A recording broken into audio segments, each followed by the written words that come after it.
the other side. Welcome to another video. Thank you for being here. I finally got the time to do, I think, the last video for now on a series that I've been doing about some of the struggles that I've encountered in marriage. This is struggle number 3. And this is something that I also still struggle with, something that I'm trying to overcome, but I haven't been able to yet because it's harder to overcome. Because it's basically a rewiring of my attitude and my mind and the way that I see things and the way that I perceive things. So one of the things, what I've mentioned in the previous videos, is that I've had an issue with my perception of what a man is, and I've had the perception of,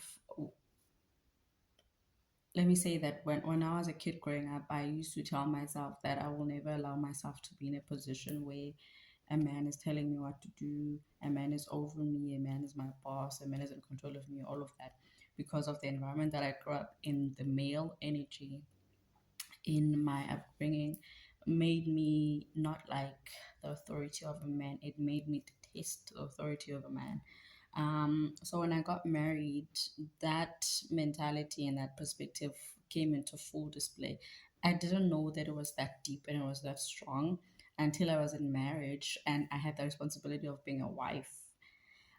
So one of the things that is difficult is actually doing things for my husband. And when I mean doing things, cooking for him, getting his clothes ready and things, basically serving my husband, cooking for him, getting his things ready, making sure that he looks okay, basically like being a caretaker to him is something that I've struggled to do because, like I mentioned, it feels like a weakness, like a betrayal to myself. I remember that little vow, little promise that I made as a little girl, which has affected me so much. It always comes to my mind when I think, oh, what are we gonna have for dinner? Or, oh, my husband's clothes are dirty, I need to have them washed, or things of that nature.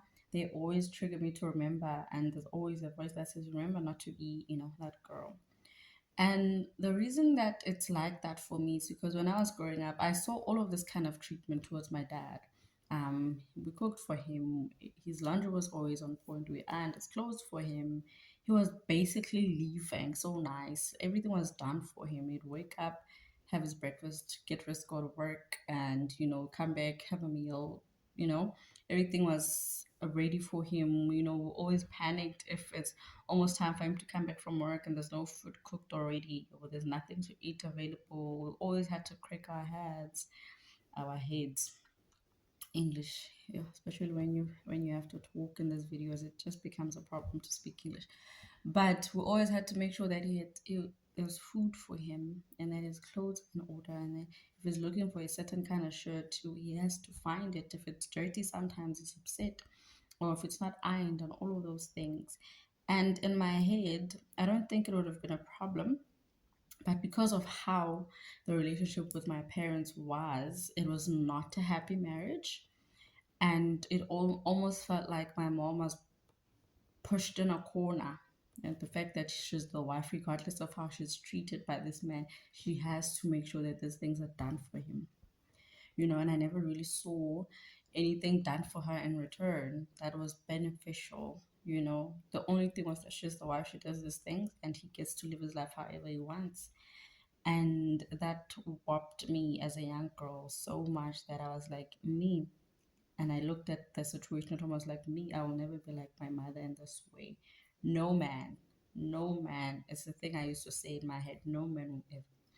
And now, that is manifesting in my marriage now. And I've learned and I've grown and I've interacted with God about this. And, I understand now that that was not the full representation of what a marriage should be, of what a man should be, of how a man treats his wife. And so now I have to restructure my mindset and my attitude towards men and towards my husband and how I relate to him as a wife and how I fulfill my responsibility of being a wife in terms of being a helper and a caretaker of my home and my husband, which is so hard because I think I got comfortable.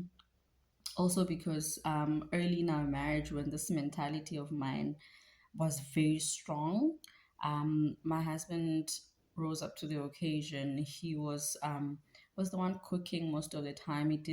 He was very self sufficient, so I didn't really have to do much as his wife. And I thought, yo, I've won the lot. I used to tell myself that yeah, I'm married well, but I was perpetuating a kind of marriage that is not really godly, and a kind of mindset that was basically anti man, anti husband. But I had a husband and I was married. So God has had to do a lot of work in me, and he still has to do a lot of work in me because it's something I really struggle with. I get so triggered. I don't even know how I can even explain it. Like sometimes if I'm cooking, sometimes I stop and I ask my husband to finish up the cooking because the thoughts, they sort of like torture me. That mindset sort of like tortures me, and I get so triggered. And I remember things I saw in my home and the way that I felt as a little girl watching the way my father was. It just comes back sometimes, and it's just so heavy and it's just so painful, and I just can't continue. Especially with feeding him. It's more prevalent there. When I have to do laundry, when I have to, let's say, if we're going out somewhere, I have to like prepare an outfit for him, or he tells me, oh, I'd like to wear this, and I just make sure that it's clean and ironed. It's not too much of an issue, but it's more prevalent when it comes to cooking for him and serving him his food and making sure that there's food ready for him. That's where I am most triggered. And I guess because that's one of the things that we did the most for my dad. And because I was the only girl at the house in that time, my brothers had this thing of trying to adapt or acting the way that my father was acting, and it annoyed me so much. So I had this defensiveness against males, because I could take it with my dad because I was a child in the house and he was authoritarian, and I knew that I can't just go to him and say to him, I don't like what you're doing, but I could not take it with any other man. And so even now, like in situations where my dad is around, I don't know, it's like something happens and I do things for him. um and it's instances where my husband is like, you serve your father so nicely, but you struggle, you don't serve me that way. Why? And at first I didn't understand it myself, and I wasn't even aware that I was doing it. So when he brought it up, I thought about it and I told him that this is why. And it's also hard for him, to be able to accept that. He doesn't even have to accept, because it's something that I am working on changing. But it has been hard for him to feel like he's paying for my father's sins, which is essentially is what has been happening. And I wish I could sit here now in this moment and say, yeah, I've got it under lock. I'm great at it now. It's something that's in the past, but it's not. And sometimes I wake up in the morning and I do my prayer and I'm like, okay, today I'm gonna make breakfast for my husband. But then when I try to, I get overwhelmed again. I get triggered basically, and this overwhelming feeling comes to me, and then I just shut down, and it's like he'll wake up and make his own breakfast, you see. Or if I do make breakfast for him today, he's gonna expect me to make breakfast for him every day. And then now I'll find myself being the breakfast slave for him. That meant, can you see the thought process that's happening? Obviously, that's not a godly thought process.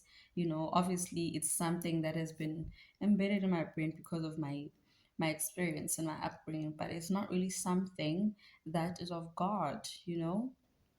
So to be able to think differently to that, and eventually act differently, is difficult. The gap between being aware of something and actually that something changing.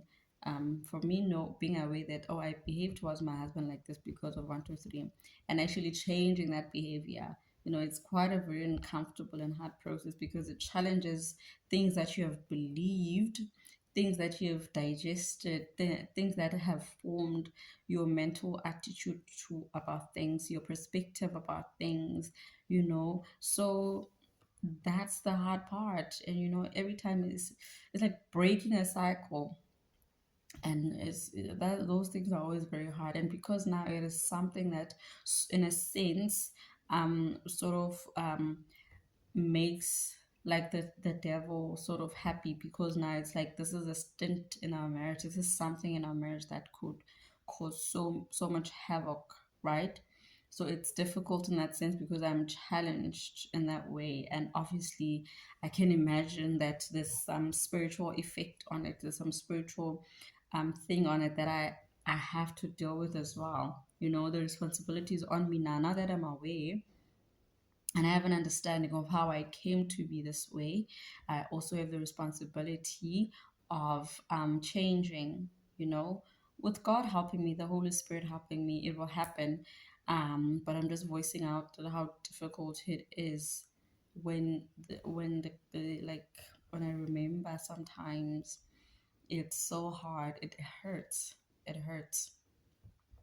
So yeah, that's something that this wife is battling currently. And you, Sana, it's a battle. It's a battle, but I remain hopeful, and I remain open, even though sometimes I'm very resistant. When the Holy Spirit is even trying to guide me in this, I will just ignore him or shut him down, or just don't listen to what he's saying, because then it's so uncomfortable to change that perspective that I have, to think a certain way, to see my husband a certain way as a man. It's a very uncomfortable rewiring or reprogramming or change that I have to go through. I wish it was already done. Mm, but you know what? It's still in process.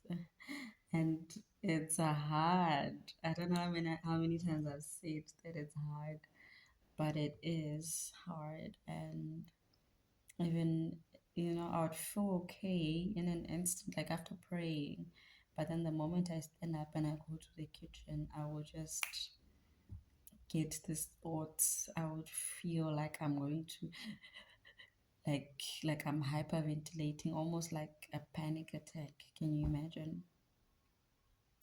So yeah, I hope that I get better at it. I hope that in the future I am a serving wife to my husband as God requires. You know, I'm getting to a point where it's becoming a desire, and I'm grateful for that, because then once it becomes something that's in my heart, something that I willingly and lovingly want to do, then the change, will eventually take place. And I will be a different person when that happens. I will be a proud wife, because I will know that um, in this area I'm not slacking, because it's one of the things that hinders me from being a proud wife. Because I always remember that if I remember you don't do this for your husband, and you don't do this for your husband, and it really brings me down. Um, and even though one might say, oh, that's just the enemy talking and all of that, it does have an effect. I do feel bad a lot of the time, and I do worry that, oh my gosh, to what extent is this damaging my marriage and the relationship between me and my husband? And I'm grateful that by the time my daughter is aware of these things, I will be different, and I will be a proud wife, like I said. And yeah, I want to be a proud wife. I want to be a good wife. I want to be a godly wife. I want to be the kind of wife that my husband deserves, because he's an amazing husband. He's a great and dedicated and determined and focused and passionate and loving leader. And, I have a part that I need to play. And now I'm no longer shy. I'm no longer scared of playing it. I'm just in the process of changing and being bold about the fact that I'm a wife and I'm a proud wife. And I stand by my husband in this way. And I do these things for my husband proudly and lovingly. And like how he has been doing things for me, since we've been together. So, yeah, that's it for now. Um, this is the last bit on the series, the short series that I've been doing. I hope that you've learned something. I hope that this will help you in one way or another. You will see that you're not alone. You might be facing a similar situation, or someone that has a similar challenge. Just to let them know that you're not alone, and with God by your side, these things are things that we can overcome. Excuse me, these are things that we can get through and get to the other side. So thank you guys. I'll see you on the next video.